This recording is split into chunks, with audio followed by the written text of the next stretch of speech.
اللہ وبرکاتہ۔ بچپن میں ہم نے اسکول میں یہ شعر پڑھا تھا، کرو مہربانی تم اہل زمیں پر، خدا مہرباں ہوگا عرش بری پر۔ اس وقت اس شعر کی مکمل سمجھ نہیں آئی تھی، مگر آج پتہ چلا ہے کہ اس کا مطلب اصل میں یہ ہے کہ ہم اگر چاہتے ہیں کہ اللہ تعالی ہم پر مہربان ہو تو ہم زمین والوں پر مہربان ہو جائیں، یعنی جو سلوک ہم اللہ تعالیٰ سے چاہتے ہیں کہ وہ ہمارے ساتھ کرے، وہی سلوک ہم اس کی مخلوق کے ساتھ کریں گے تو وہ اللہ سے پائیں گے۔ اگر ہم چاہتے ہیں کہ اللہ تعالیٰ ہماری مشکل وقت میں مدد فرمائے تو ہمیں اس کی مخلوق کی مشکل وقت میں مدد کرنی ہوگی۔ اگر ہم چاہتے ہیں کہ اللہ تعالیٰ ہمارے اوپر خرچ کرے تو ہمیں اس کی مخلوق پر خرچ کرنا ہوگا۔ اگر ہم چاہتے ہیں کہ وہ ہمارے قصور معاف کر دے تو ہمیں لوگوں کے قصور معاف کرنے ہوں گے۔ تو سوال پھر یہ ہے کہ ہم اللہ تعالیٰ سے اپنے لیے کیا سلوک چاہتے ہیں، بس وہی سب کچھ دوسروں کے لیے کرنے لگ جائیں۔ دراصل مخلوق اللہ کا کنبہ ہے اور اللہ کو اپنے کنبے سے بڑی محبت ہے۔ جو اس کی مخلوق پر رحم کرتا ہے اللہ تعالیٰ بھی اس پر رحم فرماتے ہیں۔ دوسری طرف آپ صلی اللہ علیہ وسلم نے فرمایا، جو لوگوں پر رحم نہیں کرتا اللہ اس پر رحم نہیں کرتا۔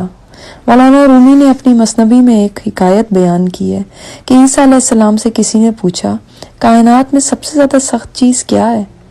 انہوں نے فرمایا، خدا کا غصہ، کہ جس سے جہنم بھی لرزتی ہے۔ اس شخص نے پوچھا، پھر خدا کے غصے سے بچنے کا طریقہ کیا ہے؟ عیسیٰ علیہ السلام نے فرمایا، جب تمہیں کسی پر غصہ آئے تو خدا کے غصے کو پیش نظر رکھتے ہوئے اپنے غصے کو پی جایا کرو، کیونکہ جو شخص دوسروں پر رحمت نہیں کرتا وہ خدا کی رحمت کی امید بھی نہیں رکھ سکتا۔ عائشہ رضی اللہ تعالیٰ عنہ بیان فرماتی ہیں کہ نبی صلی اللہ علیہ وسلم نے کبھی کسی کو اپنے ہاتھ سے نہیں مارا، نہ کبھی کسی عورت کو، نہ کبھی کسی خادم کو، اور آپ صلی اللہ علیہ وسلم نے کبھی اپنی ذات کی خاطر بدلہ نہیں لیا، سوائے اس کے کہ اگر اللہ کی حدود کو توڑا جا رہا ہے تو اللہ کی خاطر انتقام لیا ہے۔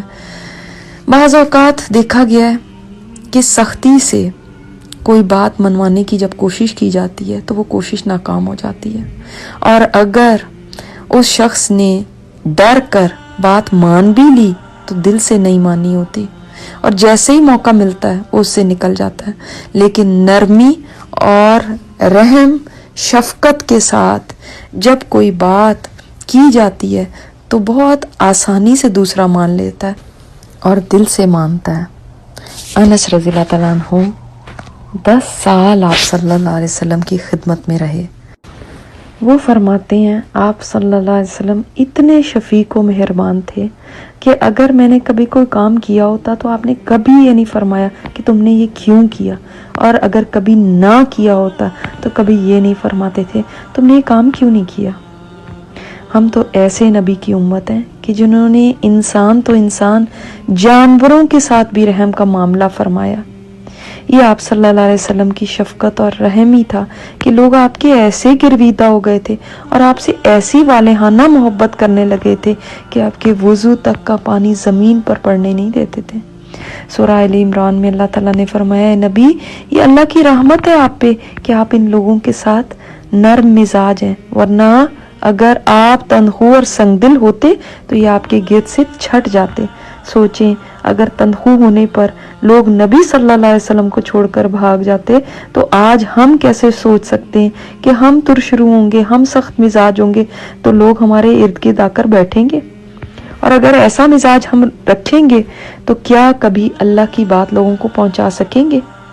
اگر ہم چاہتے ہیں کہ اللہ تعالیٰ کی بات لوگوں تک پہنچائیں تو ان کے ساتھ رحم کا معاملہ کریں، وہی معاملہ کریں جو ہم چاہتے ہیں کہ اللہ تعالیٰ ہمارے ساتھ کرے۔ السلام علیکم ورحمۃ اللہ وبرکاتہ۔